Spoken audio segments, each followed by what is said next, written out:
Hello बच्चा party, आप सभी कैसे हैं? आई होप आप सभी स्वस्थ होंगे, मस्त होंगे, जबरदस्त होंगे। आपकी तैयारी बेहतर चल रही होगी। बेटा, जैसा कि आपको पता है लेक्चर 10 में हमने सारणी स्टार्ट कर दी थी। सारणी की पहली एक्सरसाइज यानी कि 4A का भी डिस्कशन कर लिया है। आज बेटा हम लोग लेक्चर 11 में हम 4B एक्सरसाइज का डिस्कशन करेंगे। तो बेटा जो 4B एक्सरसाइज का डिस्कशन है इसमें बेटा आपका क्षेत्रफल पूछेगा। क्या पूछेगा बेटा?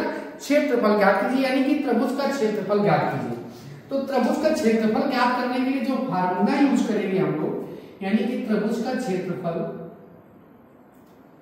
त्रिभुज का क्षेत्रफल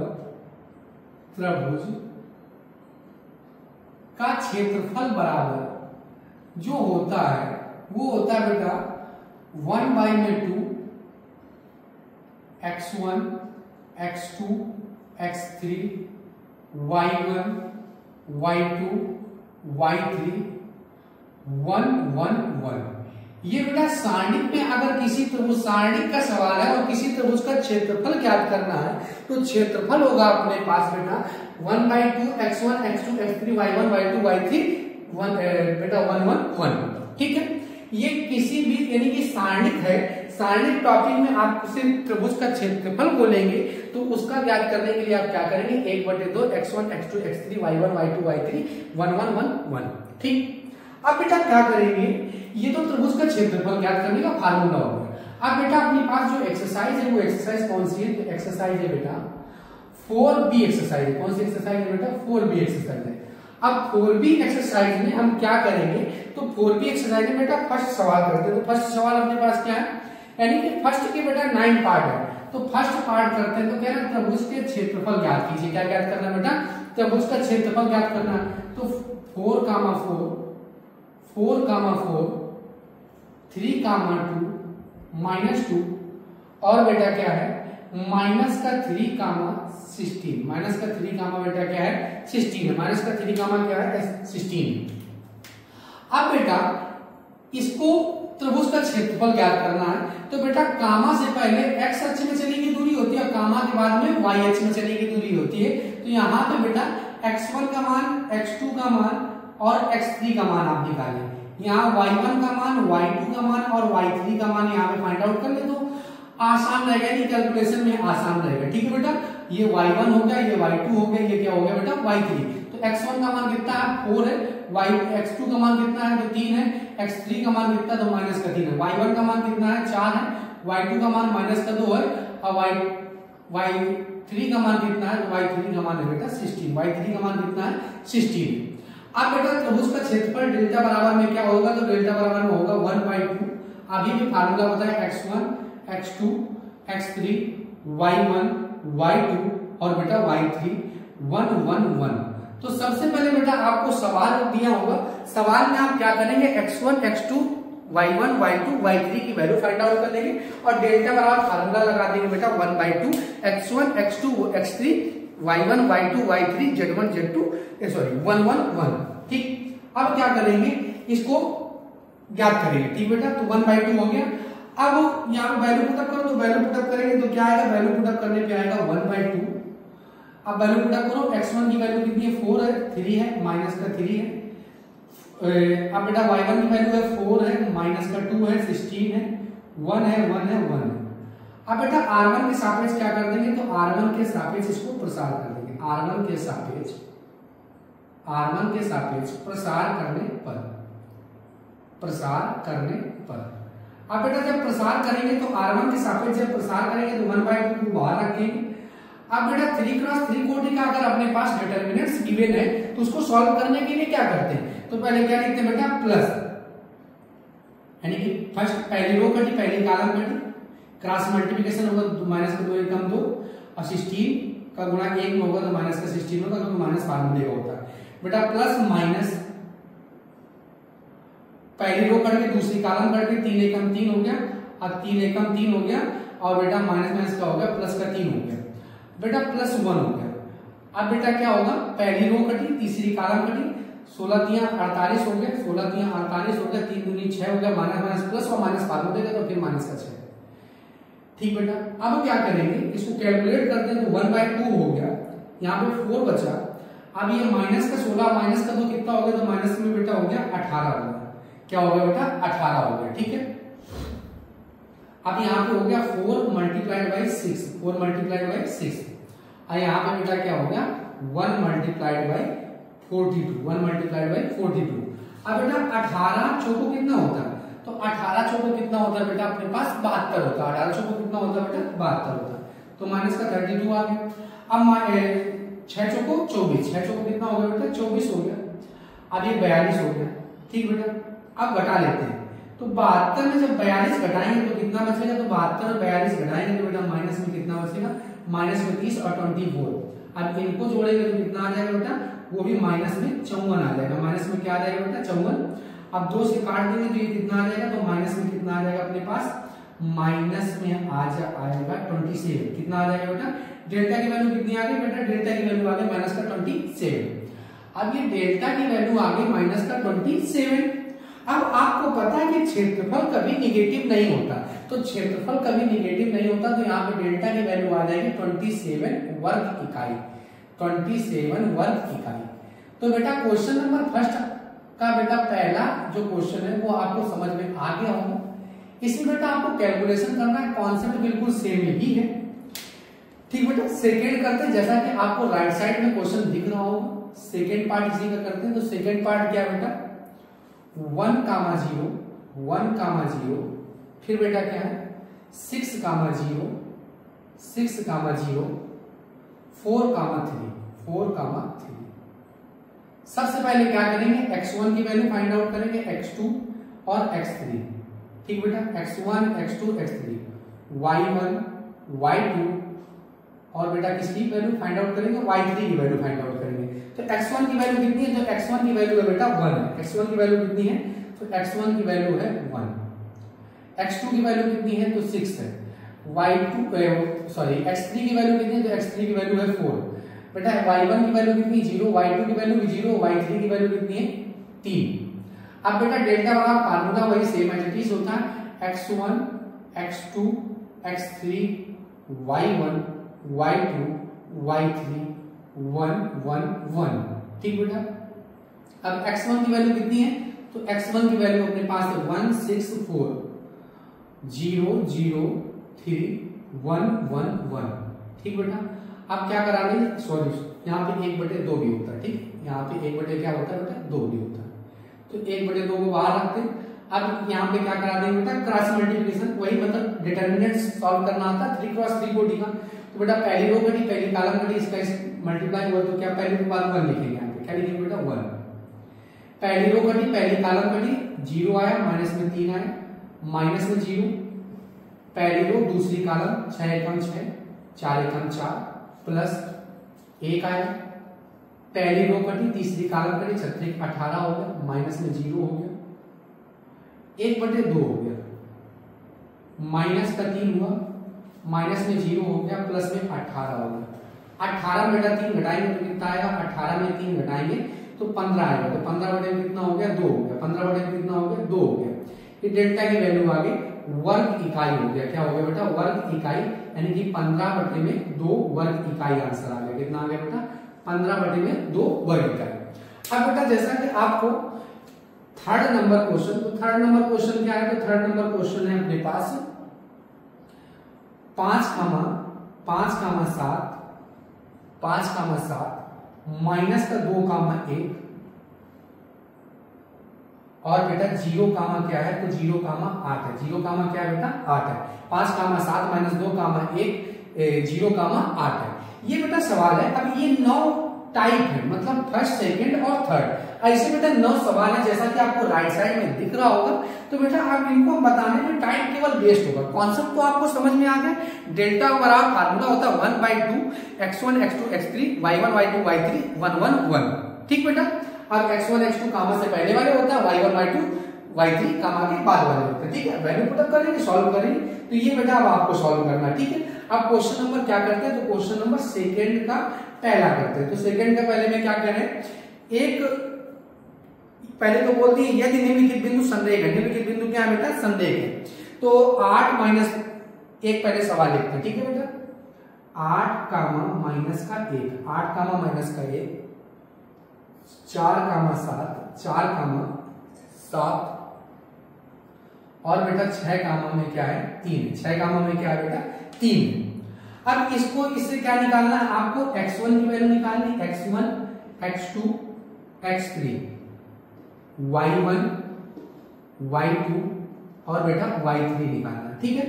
x1 की वैल्यू कितनी है, तो x1 की वैल्यू है 8, y1 की वैल्यू है सॉरी x2 की वैल्यू है 4, x3 की वैल्यू है 6, y1 की वैल्यू है -1, y2 की वैल्यू है बेटा 7 और y3 की वैल्यू कितनी है, तो y3 की वैल्यू है बेटा अपने पास 3।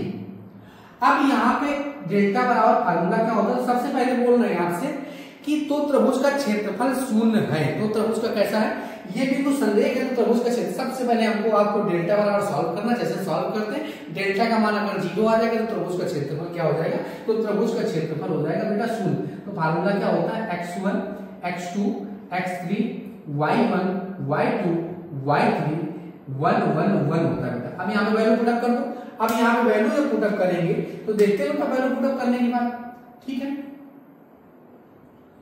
अब यहाँ पे बेटा वैल्यू पुटअप करते हैं, तो वैल्यू पुटअप करना तो डेल्टा बराबर में क्या हो जाएगा, तो डेल्टा बराबर में हो जाएगा 1/2। अब यहाँ पे x1 की वैल्यू है 8 4 6, 8 4 6, इधर कितना माइनस का 1 7 और 3, ठीक बेटा। और इधर क्या है, तो इधर 1 1 1 है।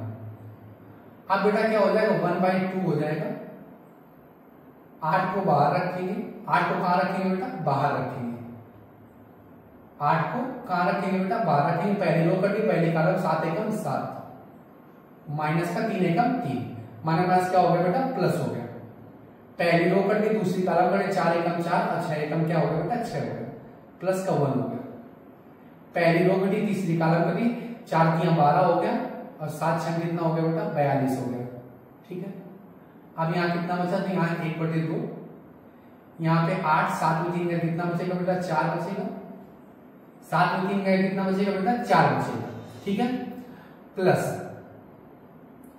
यहाँ पे क्या हो गया, तो 1 मल्टीप्लाइड बाई माइनस में बेटा 6 हो जाएगा, सॉरी माइनस में 2 हो जाएगा, माइनस में कितना हो जाएगा बेटा 2 और इधर माइनस में क्या हो जाएगा, तो इधर हो जाएगा माइनस में 30 हो जाएगा, 1/2, 8 चौको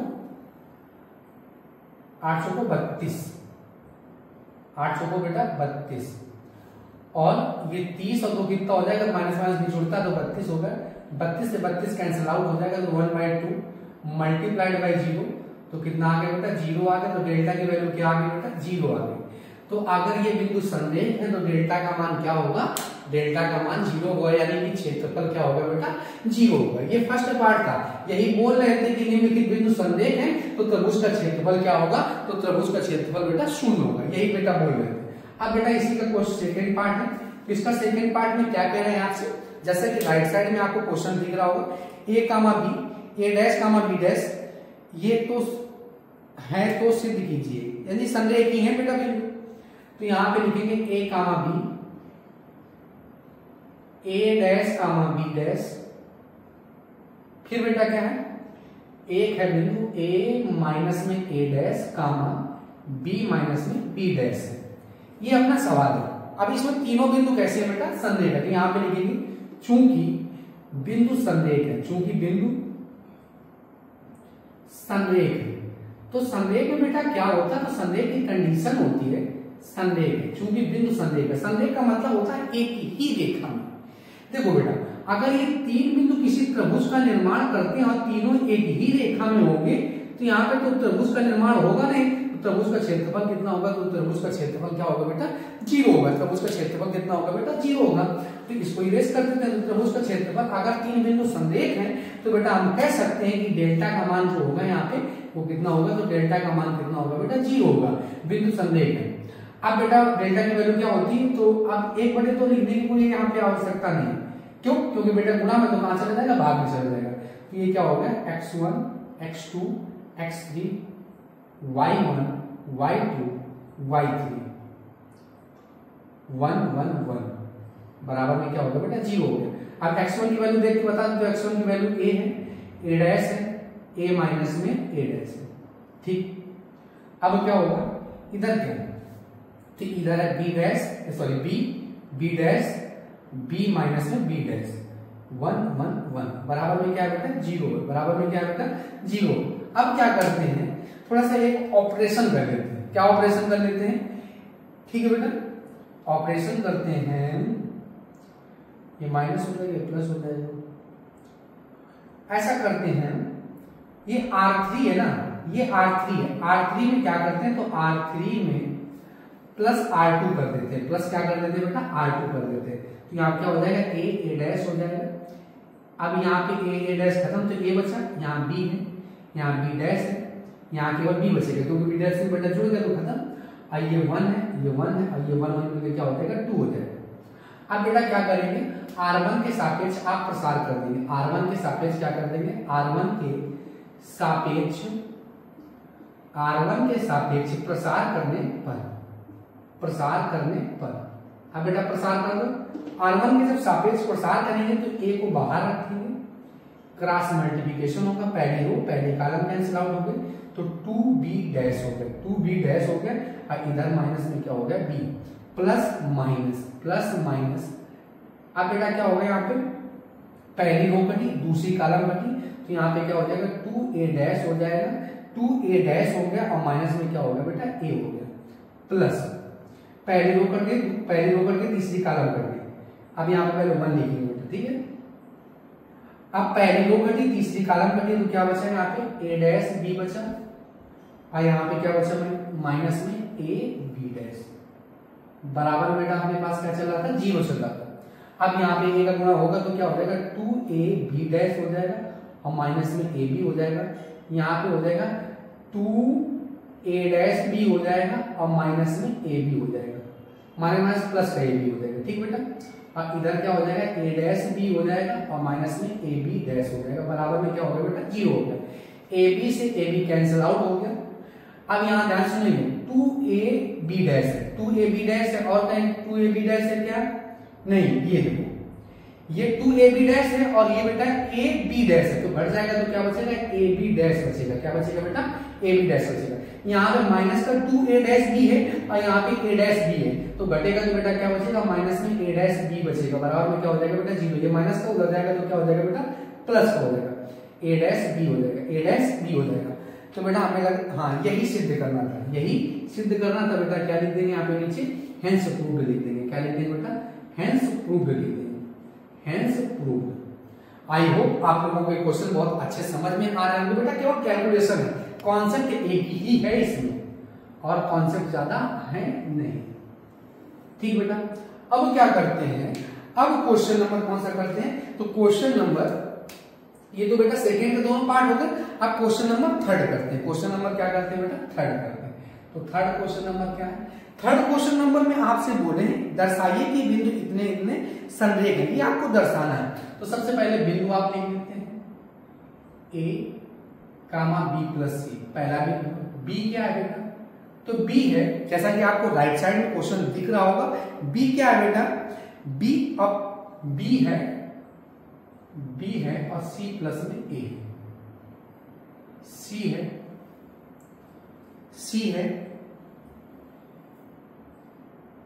c है और a प्लस में बेटा क्या है अपने पास b है, a प्लस में क्या है बेटा b है, ठीक बेटा। एक बार रीचेक कर लेते हैं, ये क्या है बेटा, ये है a comma b plus C, b c plus a, c a plus में b, ठीक बेटा। ये अपने पास सवाल है। अब इसको संरेख सिद्ध करना, क्या करना है, दर्शाना है कि ये संरेख है। अगर डेल्टा का मान 0 आ जाएगा तो हम कह देंगे ये संरेख है। तो सबसे पहली बात तो आप x1 की वैल्यू नोट करो, x2 की वैल्यू नोट करो, x3 की वैल्यू नोट करो, y1 की वैल्यू नोट करो, y2 की वैल्यू नोट करो, y3 की वैल्यू नोट करो। तो a है, इसका मान, इसका नाम b है, और इसका मान कितना है बेटा c है, इसका मान है b plus c, c plus a, और a प्लस में बेटा क्या है a प्लस में b। अब डेल्टा बराबर फार्मूला लगाना, डेल्टा बराबर में क्या आ जाएगा, तो 1/2 x1 x2 x3 y1 y2 y3 1 1 1, ठीक बेटा। अब क्या हो जाएगा, ये 1/2, अब वैल्यू पुट करना, तो क्या आ जाएगा 1/2 आ जाएगा बेटा, x1 की वैल्यू कितनी है a b और c, y1 की वैल्यू कितनी है, तो y1 की वैल्यू है b plus c plus a plus में b। ठीक, अब बेटा यहाँ पे क्या है 1 1 1 है। अब क्या करेंगे C1 में आप क्या करिए, C1 में C2 को जोड़ दीजिए। जब C1 में C2 को जोड़ेंगे तो क्या हो जाएगा अपने पास a प्लस बी प्लस सी हो जाएगा, a प्लस बी प्लस में बेटा c हो जाएगा, a प्लस में b प्लस में c हो जाएगा। और यहाँ पे क्या है बेटा b प्लस में c प्लस में a प्लस में b, और बेटा 1 1 1। ठीक है, अब बेटा C1 से a प्लस बी प्लस सी उभयनिष्ठ लेने पर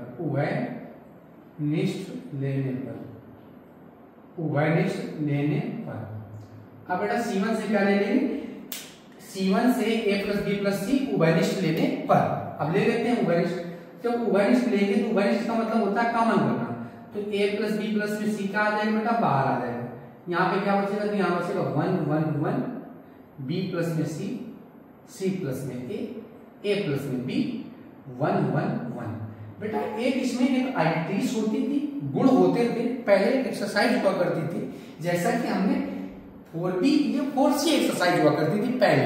अब ये बेटा 4b हो गई। 4b में एक एक्सरसाइज हुआ करती थी जिसमें सारणी के प्रगुण पढ़ाए जाते थे, तो प्रगुण पढ़ाने के बाद उस एक्सरसाइज को सॉल्व किया जाता था। बढ़िया एक्सरसाइज थी, जबरदस्त टाइप की एक्सरसाइज थी। उस एक्सरसाइज में एक प्रगुण पढ़ा था, या आप यहाँ भी अप्लाई कर सकते, जो दो सारणी का ही प्रगुण है। वहां पे अगर दो रो आइडेंटिकल होती थी, अगर दो रो या दो कॉलम समान है यानी कि सर्वसम होती, तो हम कह देते थे आप यानी कि सारणी का मान क्या होगा बेटा, शून्य होगा। सारणी का मान क्या होगा बेटा, शून्य होगा। तो यहाँ पे क्या लिखेंगे, C1 व C2 सर्वसम, C1 व C3 सर्वसम। सर्वसम का मतलब समझ रहे हैं, सर्वसम का मतलब है समान। तो सर्वसम का मतलब समान है, इसलिए सारणी का मान क्या हो जाएगा, इसलिए सारणी का मान हो जाएगा बेटा शून्य। तो ये सारणी का मान कितना हो जाएगा बेटा, शून्य हो जाएगा। अब ये 0 आ गया, डेल्टा की वैल्यू क्या आ गया बेटा, 0 आ गई। और डेल्टा का मान अगर 0 आ गया तो चूंकि, यहाँ पे लिखेंगे चूंकि डेल्टा का मान 0 आ गया यानी कि क्षेत्रफल 0 आ गया, इसलिए a कामा b व c संरेख, क्या है सिद्ध करना था, संरेख है। दर्शाइए कि बिंदु a कामा बिंदु, यहाँ पे लिखते हैं बिंदु चूंकि बाद में इसलिए बिंदु a कामा b व c संरेख है। ठीक बेटा, आई होप आप लोगों को ये क्वेश्चन बहुत अच्छे समझ में आए होंगे। सबसे पहले बेटा आप क्या कीजिए, इसका स्क्रीनशॉट ले लीजिए। बेटा आपने स्क्रीनशॉट ले लिया होगा, आपको ये डेरिवेशन आपको ये सवाल बहुत अच्छे समझ में आए होंगे। आइए अब हम इसको इरेज कर देते हैं ऊपर कर। ठीक बेटा, अब क्वेश्चन नंबर 4 है, जैसे कि आपको राइट साइड में दिख रहा होगा, यदि a कामा 0 0 कामा b तथा x कामा y संरेख हो तो सिद्ध कीजिए। ठीक बेटा, तो सबसे पहले क्वेश्चन नोट करते हैं, क्वेश्चन नंबर 4। क्वेश्चन नंबर 4 क्या है, बिंदु सबसे पहले नोट करते हैं, a कामा 0 0 कामा b 0 कामा बेटा b 0 कामा बेटा b है, 0 कामा b है, और बेटा क्या है x कामा y है, x कामा क्या है y है। कह रहे चूंकि संरेख है, मतलब इसको बोल ही दिए कि संरेख है। तो सबसे पहले तो आप क्या करिए, x1 x2 x3 y1 y2 y3 की वैल्यू सबसे पहले निकालते हैं। ठीक बेटा, इसकी आ जाएगी a b x 0 नहीं, इसकी 0 x2 0 b y है। ठीक बेटा, अभी आपने लिखा चूंकि बिंदु संरेख है। जब बिंदु संरेख होता है, बिंदु संरेख है, तो जब बिंदु संरेख है तो बेटा कहीं ना कहीं जब बिंदु अभी संरेख है तो इसलिए डेल्टा का मान क्या हो जाएगा, तो डेल्टा का मान 0 हो जाएगा, यानी कि क्षेत्रफल का मान कितना हो जाएगा, 0 हो जाएगा। अब बेटा फार्मूला क्या होता है, तो फार्मूला होता है x1 x2 x3 y1 y2 y3 1 1 1 equal to 0। बेटा डेल्टा का मान 0 दिए हैं, तो अब आपको 1/2 को लिखने की आवश्यकता नहीं, क्योंकि बिंदु जब संरेख है तो डेल्टा का मान 0 होगा ही। जब बेटा हमको दर्शाना था तो डेल्टा का मान 0 आता तो कहते थे बिंदु संरेख है, तो उसका रिवर्स सोचो, जब बिंदु संरेख है तो डेल्टा का मान क्या होगा बेटा 0 होगा। वैल्यू पुटअप कर दें, तो वैल्यू पुटअप कर दो बेटा, तो क्या आ जाएगा a 0 x 0 b y 1 1 1 बराबर में क्या होगा बेटा 0 हो गया। r1 के सापेक्ष प्रसार करने पर, r1 के सापेक्ष प्रसार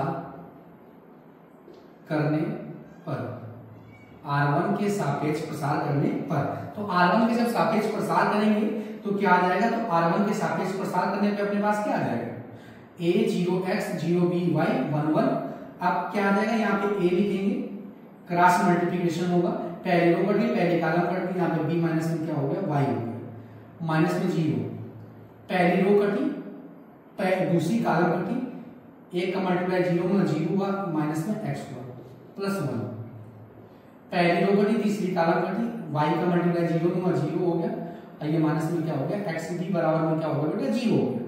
यहाँ पे क्या हो जाएगा ए बी माइनस में ए वाई, और इधर तो ये पूरा 0 हो गया, और माइनस में क्या हो गया एक्स बी हो गया, क्या हो गया बेटा बराबर में क्या हो गया बेटा 0 हो गया। अब सिद्ध क्या करना है, तो सिद्ध करना है बेटा bx प्लस ए वाई बराबर में a b, bx plus a y, bx plus a y बराबर में ए बी, तो ये माइनस का जब उधर जाएगा तो क्या हो जाएगा बेटा प्लस का हो जाएगा, यानी कि bx प्लस ए वाई बराबर में क्या हो जाएगा ए बी हो जाएगा। यही बेटा सिद्ध करना था, यहाँ पे क्या लिख देंगे हेंस प्रूव्ड, क्या लिख देंगे बेटा हेंस प्रूव्ड लिख देंगे। ठीक, आई होप आप लोगों को क्वेश्चन नंबर 4 बहुत अच्छे समझ में आ गया होगा। आप बेटा क्वेश्चन नंबर क्या करते हैं, तो क्वेश्चन नंबर 5 करते हैं। तो क्वेश्चन नंबर 5 क्या है, क्वेश्चन नंबर 5 में कह रहे हैं a का मान ज्ञात कीजिए यदि बिंदु इतने इतने संरेख है। ठीक बेटा, तो सबसे पहले तो बिंदु लिख लेते हैं, तो बिंदु क्या है 8 8 8 8। दूसरा बिंदु क्या है बेटा, तो दूसरा बिंदु है 3 माइनस का 2, 3 माइनस का 2, 3 बेटा माइनस का 2, a b है, a क्या है 1, a 2 है, a क्या बेटा 2 है। यहाँ पे x1 x2 x3 y1 y2 y3 की वैल्यू निकालते हैं, x1 x2 x3 y1 y2 y3। ठीक बेटा, अब वैल्यू तो सबकी पता ही, तो वैल्यू पता है तो क्या होगा 8 हो जाएगा, 8 3 a हो जाएगा, इधर क्या हो जाएगा बेटा 8 माइनस का 2 और 2 हो जाएगा। अब यहाँ पे लिखेंगे चूंकि बिंदु संरेख है, चूंकि बिंदु संरेख है, तो जब बिंदु संरेख है तो डेल्टा का मान क्या होगा, तो डेल्टा का मान हो जाएगा बेटा 0 हो जाएगा, बिंदु संरेख है, इसलिए डेल्टा की वैल्यू कितनी आ जाएगी 0 आ जाएगी। और डेल्टा होता क्या, तो डेल्टा होता बेटा x1 x2 x3 y1 y2 y3 होता 1 1 1 बराबर में क्या हो गया बेटा 0 हो गया, बराबर में क्या हो गया बेटा 0 हो गया। x1 x2 x3 y1 y2 y3 1 1 1 होता है। ठीक बेटा, अब वैल्यू पुटअप कर देते हैं, तो वैल्यू पुटअप करेंगे तो क्या आएगा अपने पास 8 3 a 8 माइनस का 2 2 1 1 1 बराबर में क्या हो गया बेटा 0 हो गया, बराबर में क्या हो गया 0 हो गया। अब r1 के सापेक्ष क्या कर देंगे, तो r1 के सापेक्ष प्रसार करने पर, r1 के सापेक्ष प्रसार करने पर, प्रसार करने पर, अब r1 के सापेक्ष क्या कर देंगे बेटा प्रसार कर देंगे, r1 के सापेक्ष क्या कर देंगे बेटा प्रसार कर देंगे, तो यहाँ पे क्या आ जाएगा 8 हो जाएगा, पहली रो कटी पहली कॉलम कटी, तो क्या हुआ पहली रो कटी पहली कॉलम कटी, तो माइनस का 2 एकम 2 माइनस का 2 एकम 2 हो जाएगा, प्लस माइनस। अब बेटा क्या हुआ पहली रो कटी दूसरी कॉलम कटी, तो ये क्या होगा 3 माइनस में a हो गया। अब बेटा क्या हो गया 1, अब बेटा पहली रो कटी तीसरी कॉलम कटी, तो 3 दूनी 6 और माइनस क्या होगा प्लस का 2a हो गया, बराबर में क्या हो गया बेटा 0 हो गया। ठीक, अब ये माइनस का 2 मिलकर माइनस का 4 हो गया, और ये क्या हो गया बेटा 8 3 का 24 हो गया, और माइनस माइनस प्लस का 8a हो गया, ये प्लस में 6 हो गया, प्लस में क्या हो गया 2a बराबर में क्या हो गया बेटा 0। 8 चौको कितना होता है, तो 8 चौको 32, और 32 और माइनस का 24 और प्लस का 6, अब बेटा 8a और 2a मिलकर कितना हो गया, तो 10a हो गया, कितना हो गया बेटा 10a बराबर में क्या हो गया बेटा 0। अब 24 में 32 में जब 24 घटाएंगे तो 32 में जब 24 घटाएंगे तो क्या बचेगा बेटा अपने पास 8 बचेगा। कितना बचेगा बेटा 8 बचेगा। और 8 में 6 घटाएंगे तो कितना बचेगा 8 में जब 6 घटाएंगे तो अपने पास बचेगा 2, वो भी का आएगा माइनस का 2 बचेगा, माइनस का 2 बचेगा। और प्लस में 10a बराबर में क्या हो गया 0 हो गया, माइनस का 2 उधर जाएगा तो क्या हो जाएगा बेटा प्लस का हो जाएगा। 10a बराबर में 2 हो जाएगा, गुणा में तो कहां चला जाएगा बेटा भाग में चलेगा, 2 बाई में 10 हो जाएगा, कट जाएगा तो a इक्वल टू में क्या आ जाएगा 1 बाई में 5। तो a की वैल्यू कितनी आ गई तो a की वैल्यू आ गई बेटा 1 बाई में 5। ये तो बेटा क्वेश्चन नंबर क्या हो गया, ये क्वेश्चन नंबर 5 है। अब क्वेश्चन नंबर 6 है। अब क्वेश्चन नंबर 6 में बेटा 2 सवाल है। क्वेश्चन नंबर 6 में कितने सवाल है 2 सवाल है। सारणी का प्रयोग करके 1, 2 और 3, 6 को मिलाने वाली रेखा का समीकरण ज्ञात कीजिए। तो सबसे पहले अभी हमको समीकरण में क्या होता है x और y होता है। तो माना चर बिंदु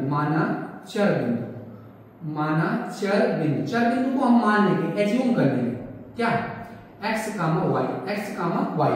अब बेटा तो अपने पास पॉइंट दिए हैं, पॉइंट क्या दिए हैं, पॉइंट दिए हैं 1, 2 और दूसरा पॉइंट क्या दिए हैं 3, 6। ठीक बेटा।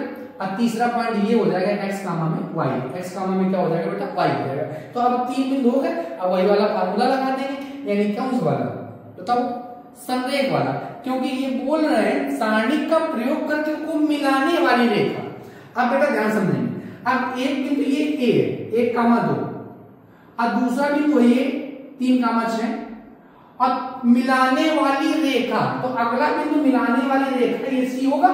अब तीनों एक ही सूत्र में है, तीनों एक ही रेखा में, तो हम कह सकते हैं ये तीनों बिंदु क्या है बेटा संरेख है। और जब तीनों बिंदु संरेख होता है तो डेल्टा का मान बेटा क्या होता है, तो उस समय डेल्टा का मान क्या होता है 0 होता है, यानी कि क्षेत्रफल का मान क्या होता है बेटा 0 होता है। ठीक है, ये बात आपको समझ में आ गई। अब यहाँ पे वैल्यू निकालो बेटा, x1 की वैल्यू कितनी है, तो x1 की वैल्यू है, x2 की वैल्यू निकालो, x3 की वैल्यू निकालो, y1 की वैल्यू निकालो, y2 की वैल्यू निकालो, y3 की वैल्यू निकालो। ठीक बेटा, x1 की वैल्यू कितना है 1, 3x, 2, 6y।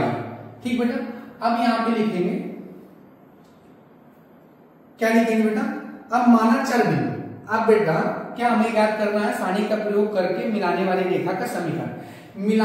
मिलाने वाली रेखा का समीकरण चाहिए हमको, तो समीकरण के लिए डेल्टा का मान क्या होगा, मिलाने वाली रेखा का समीकरण, मिलाने वाली रेखा का समीकरण, बेटा डायरेक्ट तो आपको संरेख नहीं दिए, लेकिन आपको समझना होगा और इनडायरेक्ट आप जब समझेंगे यानी कि उसका पोस्टमार्टम करेंगे तो आपको समझ में आएगा कि यहाँ पे जब समीकरण बेटा मिलाने वाली रेखा का जब समीकरण बनेगा तो कहीं ना कहीं जो सी पॉइंट होगा या ये दोनों पॉइंट होंगे, ये तीनों किस रेखा में होंगे, एक ही रेखा में होंगे। तो यहाँ पे डेल्टा का मान क्या हो जाएगा, मिलाने वाली रेखा का समीकरण। तो बेटा डेल्टा बराबर में क्या हो जाएगा 0 हो जाएगा। अब फार्मूला क्या होता है डेल्टा बराबर में x1, x2, x3, y1, y2, y3, 1, 1, 1 बराबर में क्या हो गया बेटा 0 हो गया, बराबर में क्या हो गया बेटा 0 हो गया। अब x1 की वैल्यू कितनी, तो x1 की वैल्यू है 1, 3x, 2, 6y, 1, 1, 1 बराबर में क्या हो गया बेटा 0 हो गया, बराबर में क्या हो गया बेटा 0 हो गया। R1 के सापेक्ष क्या कर देंगे, R1 के सापेक्ष प्रसार करने पर, R1 के सापेक्ष प्रसार करने पर कर दो बेटा प्रसार। R1 के सापेक्ष क्या कर देंगे बेटा प्रसार कर देंगे। अब R1 के सापेक्ष प्रसार करेंगे तो क्या हो जाएगा 1 लिखेंगे यहाँ पे। अब बेटा पहली रो करके पहली कॉलम करके तो क्या हो गया 6 माइनस में y हो गया, माइनस में 2 हो गया यहाँ पे। पहली रो कटी, दूसरी कॉलम कटी, 3 और माइनस में x हो गया बेटा, ये प्लस में 1 हो गया। अब बेटा क्या हुआ यहाँ पे पहली रो कटी, तीसरी कॉलम कटी, 3y हो गया और माइनस में 6x बराबर में क्या हो गया बेटा 0 हो गया। अब यहाँ पे 6 माइनस में y हो गया, माइनस 3 दूनी कितना हो गया बेटा 6 हो गया और माइनस माइनस क्या हो गया प्लस हो गया। अब यहाँ पे 3y हो गया और माइनस में क्या हो गया 6x बराबर में क्या हो गया बेटा 0 हो गया। अब यहाँ पे क्या होगा 6 से 6 कैंसिल आउट हो जाएगा। अब ये क्या है बेटा यहाँ पे माइनस का y है, यहाँ पे 3y है, तो 3y में जब माइनस का y सब्ट्रैक्ट होगा तो क्या बचेगा अपने पास 2y और माइनस में 6x बराबर में क्या हो गया बेटा 0 हो गया। अब माइनस का अंदर गुणा करा देंगे तो बेटा जब माइनस का पूरा गुणा कराएंगे तो माइनस माइनस प्लस हो जाएगा और प्लस वाला क्या हो जाएगा माइनस हो जाएगा, बराबर में क्या हो जाएगा बेटा 0 होगा। यही बेटा इसी मिलाने वाली रेखा का क्या है बेटा, समीकरण। मिलाने वाली रेखा का क्या है बेटा, समीकरण। तो सेकेंड पार्ट बेटा इसका सेम एज इट इज है। तो सेकेंड पार्ट आप सबसे पहले चर बिंदु मान लेंगे, चर बिंदु मानने के बाद सेम एज इट इज लगाएंगे। अब सेकेंड पार्ट इसका बताने वाला नहीं है, क्योंकि बेटा कहीं ना कहीं बिल्कुल दोनों क्वेश्चन क्या है, सेम है। जब दोनों क्वेश्चन सेम है तो बेटा उसमें बताने की कोई आवश्यकता नहीं, वीडियो हो जाएगा लंबा। तो आप सबसे पहले क्या करेंगे, इसका सेकेंड पार्ट भी आप अपने मन से SW में कर लेंगे। ठीक बेटा, सेकेंड पार्ट तो आप कर लेंगे। अब क्वेश्चन नंबर बेटा 7, क्वेश्चन नंबर क्या बेटा 7। तो क्वेश्चन नंबर 7 क्या है, तो क्वेश्चन नंबर 7 में 2 पार्ट है। कह रहे हैं निम्नलिखित में k का मान ज्ञात कीजिए यदि त्रिभुजों का क्षेत्रफल 4 वर्ग की इकाई है, 4 वर्ग इकाई है। तो सबसे पहले तो आप बेटा ये पार्ट नोट कर लो।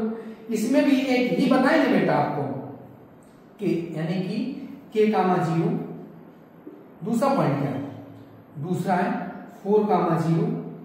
तीसरा क्या होगा, तो तीसरा है 0 कामा 2। तो सबसे पहले किसकी वैल्यू निकालो, x1 x2 x3 की वैल्यू निकालो, y1 y2 और y3 की वैल्यू निकालो। ठीक बेटा, x1 की वैल्यू कितनी है k, y2 की x2 की वैल्यू 4 है और x3 की वैल्यू 0 है। यहाँ पे 0 0 2। ठीक बेटा, अब क्या करेंगे, अब बेटा यहाँ पे दिए हमको क्षेत्रफल, चूंकि क्षेत्रफल बराबर यानी कि त्रिभुज का क्षेत्रफल बराबर, त्रिभुज का क्षेत्रफल बराबर कितना दिए हैं, 4 दिए। और त्रिभुज का क्षेत्रफल का फार्मूला क्या होता है, त्रिभुज का क्षेत्रफल का फार्मूला होता है 1/2 x1 x2 x3 y1 y2 y3 होता है। ठीक बेटा, बराबर में क्या हो जाएगा, 4 हो जाएगा। अब क्या करेंगे, अब यहाँ पे इसको सॉल्व कर लेंगे। तो वैल्यू पुटअप करते 4 दूनी कितना हो जाएगा, 8 हो जाएगा। यहाँ पे वैल्यू पुटअप कर देते हैं। जब वैल्यू पुटअप करेंगे तो क्या हो जाएगा, k 4 हो जाएगा, 0 हो जाएगा, 0 0 2 हो जाएगा। और यहाँ पे 1 1 तो भूल ही गए बेटा, 1 1 भी तो फार्मूले होता है 1 1 1। और यहाँ 1 1 1 हो गया, बराबर में क्या हो गया, तो बराबर में हो गया 4 हो गया, बराबर में क्या हो गया बेटा 4 हो गया। ठीक है, अब यहाँ पे k 4 0 0 0 2 1 1 1 हो गया। ठीक है, अब क्या करेंगे बेटा, ये तो हमको पता चल गया। अब जब ये पता चल गया तो अब सबसे पहले क्या करते हैं, R1 के सापेक्ष प्रसार कर देंगे। R1 के सापेक्ष प्रसार करने पर, R1 के सापेक्ष प्रसार करने पर कर दो बेटा। जब प्रसार करेंगे तो प्रसार करना तो एक्सपेंशन करना तो आपको आते हैं, यानी कि k,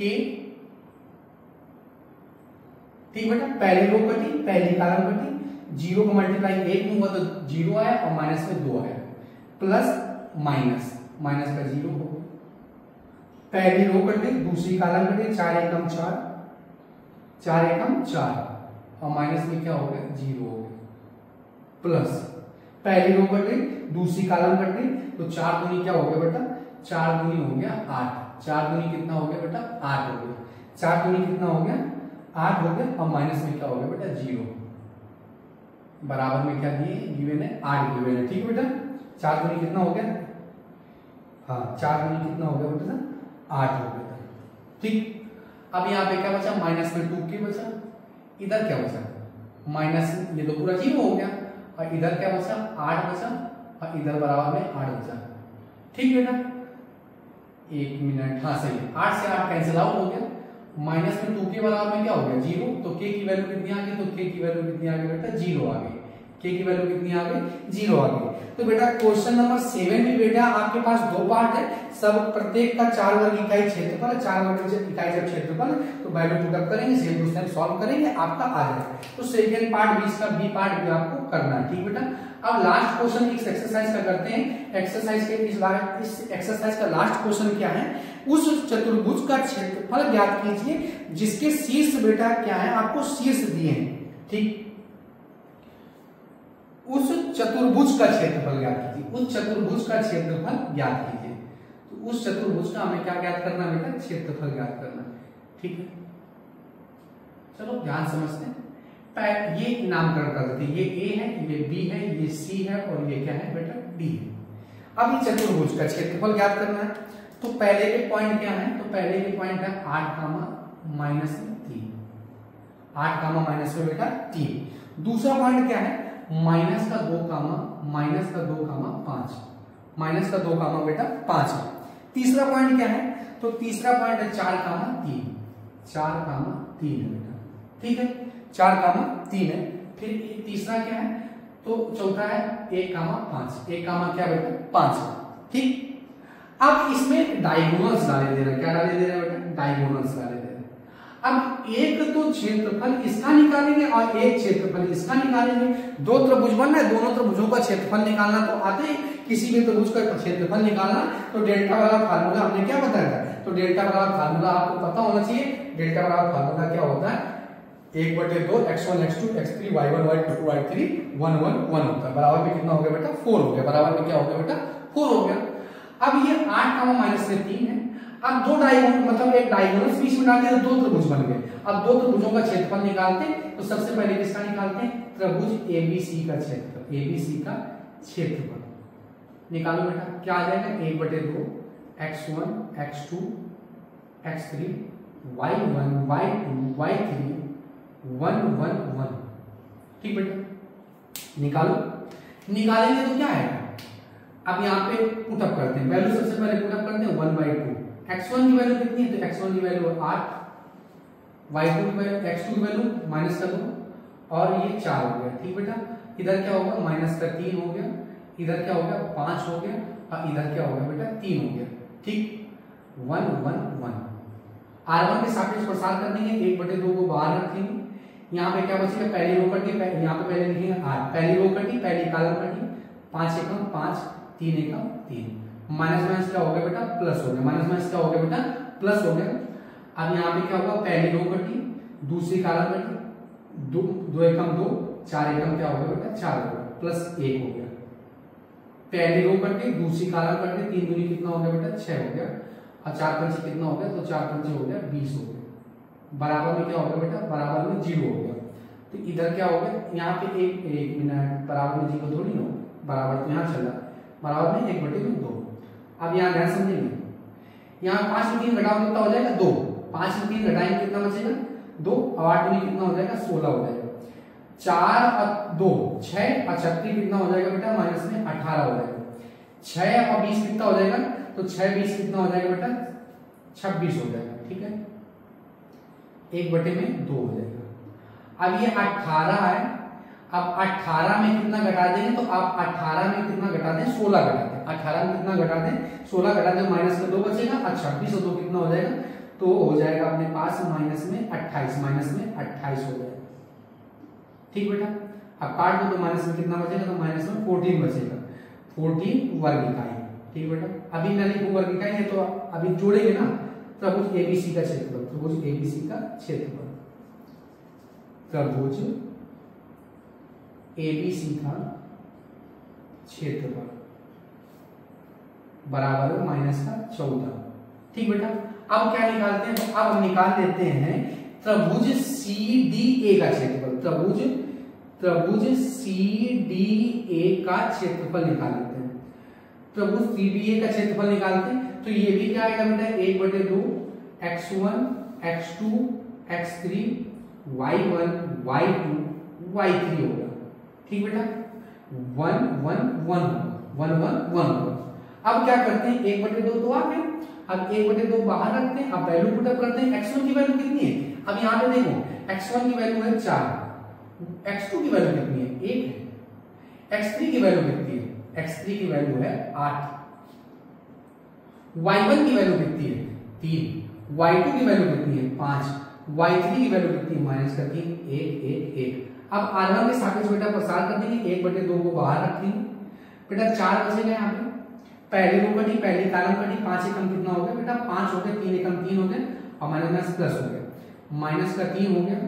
पहली रो काट दो दूसरी कॉलम काट दो, पहली रो काट दो दूसरी कॉलम काट दो, 1 एकम 1 8 एकम 8 प्लस, पहली रो काट दो तीसरी कॉलम काट दो, पहली रो तीसरी कॉलम काटेंगे तो यहाँ पे पहले बात 1 लिखते हैं, पहली रो काट दो तीसरी कॉलम काट दो, तो 3 एकम 3 और 8 पंच 40 हो गया, बराबर बराबर में, ठीक ब्रैकेट को क्लोज कर दिया। अब यहाँ पे देख लेते हैं, ठीक बेटा। अब क्या करते हैं 5 3 कितना हो गया 8 और 8 पंच कितना हो गया 40 हो गया, 8 पंच कितना हो गया बेटा 40 हो गया, ठीक। अब ध्यान समझना बेटा, अब यहाँ पे क्या बचा, 8 दूनी 16 बचा। 8 दूनी कितना, 8 का 24 हो गया। 8 का कितना हो गया बेटा, 24 हो गया। 8 का कितना हो गया बेटा, 24 हो गया। ठीक, 1 मिनट नहीं, 8 में जब 7 घटेगा, 8 में जब 1 घटेगा तो 7 बचेगा, और 7 का कितना हो गया 21, और माइनस का होगा प्लस का 21 हो गया। आइए माइनस में क्या हो गया, 40 हो गया। माइनस में क्या हो गया बेटा, 40 नहीं 43 हो गया। माइनस में क्या हो गया, 43 हो गया। ठीक, अब ये माइनस में क्या हो गया बेटा, अपने पास 43 हो गया। अब यहां पे बचा क्या, अब यहां पे अपने पास बचा, ठीक है, 43 यहाँ पे 3, और 3 में 21 में 3 घटा देंगे कितना बचेगा, तो 21 में 3 घटाएंगे तो अपने पास बचेगा 18 बचेगा। कितना बचेगा, 18। कितना बचेगा बेटा, 18 बचेगा। देख लेते हैं एक बार, 4 पहले रो बटी पहले कॉलम, 3 5 एकम 5 माइनस प्लस हो गया, माइनस का 3 पहले रो कर गए, दूसरी कॉलम कर गए, 1 एकम 8 8 एकम 8 पहले रो, तीसरी कॉलम बेटा 3 एकम 3 और 8 पन 40 हो गए। सही है, ठीक बेटा। अब क्या करते हैं, 5 3 8 8 पन 40 होगा, 8 चौको 32 होता है बेटा, 5 3 8 और 8 चौको 32, तो यहाँ पे क्या लिखेंगे बेटा, 32 लिखेंगे, 32 लिखेंगे। ठीक, अब यहाँ पे 7 का 21, ठीक है। अब ये कितना हो जाएगा, तो ये हो जाएगा अपने पास 53। कितना हो जाएगा बेटा, 53 हो जाएगा। अब 53 में आपको क्या घटाना, 43 घटाना। तो 53 में जब 43 घटाएंगे तो कितना बचेगा, तो 53 में जब 43 घटाएंगे तो अपने पास बचेगा 5, यानी कि 10। कितना बचेगा बेटा, 10 बचेगा। कितना बचेगा, 10 बचेगा। ठीक है, 10 बटे कितना हो गया, 2 हो गए। यहाँ पे कितना आ गया बेटा, 5 आ गया। कितना आ गया, 5 आ गया। कितना आ गया बेटा, 5 आ गया। अब ये माइनस का 14 है, तो ये कितना आ गया बेटा, 5। और क्षेत्रफल तो कभी निगेटिव होता नहीं, तो क्षेत्रफल जब निगेटिव नहीं होता तो हमें तो पूरे चतुर्भुज का चाहिए। तो चतुर्भुज ए बी सी डी का क्षेत्रफल, तो जोड़ देंगे बेटा। क्षेत्रफल तो कभी निगेटिव होता नहीं, तो यहाँ पे क्या लिख देंगे, 14 वर्ग इकाई लिख देंगे, 14 वर्ग इकाई लिख देंगे। ठीक है बेटा। अब यहाँ पे क्या हो जाएगा, 14 और प्लस में 5, 14 प्लस में 5 कितना होता है, 19 वर्ग इकाई आ गया। कितना आ गया बेटा, 19 वर्ग इकाई आ गया। तो आई होप आप लोगों को समझ में आया होगा। चतुर्भुज का क्षेत्रफल पूछ रहे थे, तो चतुर्भुज का क्षेत्रफल तो निकालना नहीं पता है, तो हमने उसमें एक डायगोनल्स डाले, दोनों डायगोनल्स डाले तो 2 त्रिभुज बन गया। दोनों त्रिभुजों का क्षेत्रफल निकाल के दोनों को क्या कर दिया, आपस में मर्ज कर दिया। मर्ज करने के बाद हमें जो क्षेत्रफल मिला उसी को हमने कह दिया कि ये चतुर्भुज का क्या बेटा, क्षेत्रफल है। आई होप आप लोगों को ये क्वेश्चन बहुत अच्छे समझ में आए होंगे बेटा। आप सबसे पहले क्या कीजिए, स्क्रीनशॉट ले लीजिए बेटा। आप लोगों ने स्क्रीनशॉट ले लिया होगा। अब बेटा आप लोगों ने स्क्रीनशॉट ले लिया होगा। जैसा कि आपको पता है कि ये बेटा एक्सरसाइज खत्म हो चुकी है। इसमें 8 सवाल थे, 1 से लेकर 8 तक। ये बेटा लेक्चर नंबर 11 था, जो कि सभी इसमें सवाल खत्म हो चुके हैं। आप क्या करें बेटा, हमारे चैनल को लाइक शेयर एंड सब्सक्राइब करें। जय हिंद।